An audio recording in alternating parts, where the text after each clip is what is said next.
it's Ross here from Football DNA, and today we're going to be discussing that transition from 9-a-side to 11-a-side. Arguably the most difficult for young players to cope with, not necessarily just on the pitch but also off the pitch. That move into 11-a-side football comes at a time where children are going through puberty, maturation affects all the different shapes and sizes of children, and there's also a lot going on with school and friends too. So looking at ways in which you can support your players with coping with that transition is one of the most important, and that's to ensure children are able to successfully adapt but also don't lose the love or motivation to play football. So whilst looking at different principles is going to be really critical to help your players understand what they need to do in possession, out possession, but also in transition like we've spoken about in previous vlogs, today we're just going to be exploring some different formations and how you can add plays into those formations from 9-a-side into 11-a-side to help your players with their understanding as they move into the bigger game. The first formation I'm going to look at is the 1-3-3-2, which consists of 2 forwards, 3 in midfield and 3 at the back. So when you're using this formation in 9-a-side football, you can talk about the back 3, your midfield 3 and your front 2. So to help that transition, all this formation does as you move into 11-a-side is you're starting to add these wing back plays in, and it moves into a 1-3-5-2. Previously, when you're playing in 9-a-side, because of the width of the pitch, your midfield 3 are able to cover the whole width of the pitch, and they would slide across as a unit to defend when they're out of possession, but also work with the full-backs to join in attacks to support the strikers. By adding these wing-backs into your team now, it allows you to be more compact as a midfield 3, but also get your wing-backs to join into the attack, but also recover and support the defensive 3 as well. And with that, it also helps to introduce defenders stepping in with play. So when you've got 3 at the back, often your left back and right back, or the 3 centre backs, act as a left back and right back and join in. So it's going to develop skill sets around them travelling with the ball into space, stepping in with the ball, but also getting higher up the pitch.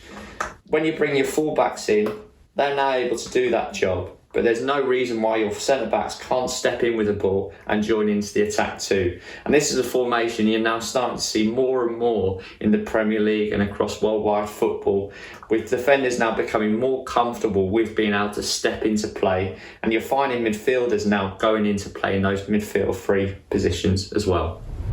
The next formation we're going to be looking at in that transition from 9 to 11-a-side is the 1-4-4-2. When you're playing 9-a-side, that will be a 1-2-4-2, and there's a real emphasis on your defenders working as a pair, but also your wide players coming back and supporting as well. By adding in your full-backs, all you're looking to do is provide support for how your team defends, particularly in wide areas where you may get caught out in your 9-a-side because of the spaces that are left down the sides. So it allows you now to be more compact and have full-backs are able to defend and support the 2 centre-backs in defending in those wide areas. And likewise, when you're playing out from the back too now, you have more options and more passing lines to be able to play out from the back as well. By introducing those full-backs too, it now gives you an extra opportunity to create overloads in wide areas.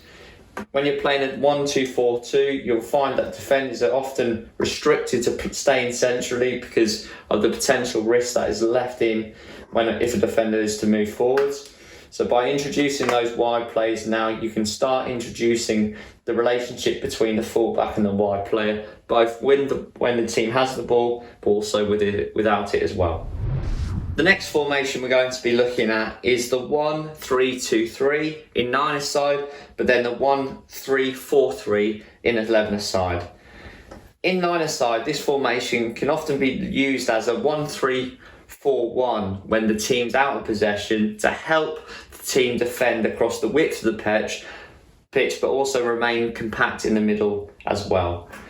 That means when teams attack, they have the 7, 9 and 11, and it's a brilliant formation to help support your players in being able to work as a front 3, but also encouraging fullbacks or defenders to join into the attack. And often you find in this formation that you have lots of situations where you're having to defend 1 versus 1, because often the right back and left back don't act as centre backs. They also have opportunities to join into the attack too. And in terms of your midfield too, you're now looking at when one joins, how does the other one support, and maybe they may stay. Or likewise, if a player or both players join in the attack, how do they then cover and fill the space that has been vacated by the team? So when you're moving into 11-a-side, this formation can often be used as either a flat 3 across the middle and making your front 3 quite narrow, and then your 2 players coming in almost as wing backs so they can join in the attack but also support the defence as well. And it looks like a 5-2-3 when defending. If the front 3 become narrow, there's more opportunities for players to play between those half spaces of the opposition team, and you can maintain width by your full-backs or your wing-backs as well when you're attacking too. Likewise, some teams may decide that it'd be better to play a diamond in that midfield 3 as well. So again, not affecting where your 2 central midfielders play. What this will allow the team to do is have more width from the front 3 when they've got the ball, but also out of possession. But when the team then looks to defend and slide across, as a team, it really means that you can be compact on one side of the pitch and try and win the ball on that side of the pitch too. Because of the number of players you've got centrally, it'll make it difficult for the opposition to break down.